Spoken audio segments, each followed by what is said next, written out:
अंजुमन से रूह मिल्लत पाती है अपना वजूद, दहर में मिन्नत पजीरे तन नहीं उसकी नमूद। रब्ते बाहम से बका की राह पर आती है कौम, उसका शीराजा बिखरता है तो मर जाती है कौम। तू है मुर्दा यक निगाही से जहां में जिंदा हो, छोड़कर बेमरकजी ताबिंदा हो पाइंदा हो।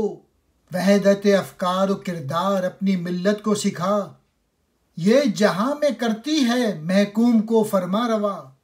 मिल्लत की रूह का वजूद अंजुमन से कायम है।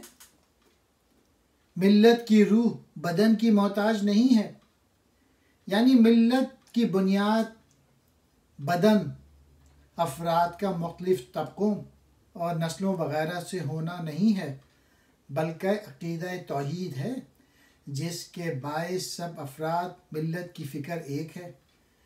चूँकि इसके वजूद की नमूद सोहबत बहामी मिल बैठना से है, लिहाजा जब इस मिल्लत की सोहबत का शिराजा बिखर गया तो गोया वो कौम मर गई।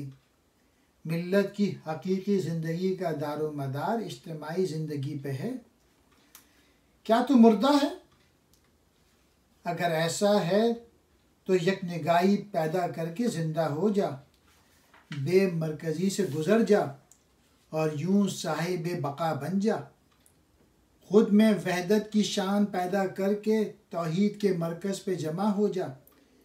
इसी से तू जिंदा मिल्लत का फ़र्द बन जाएगा।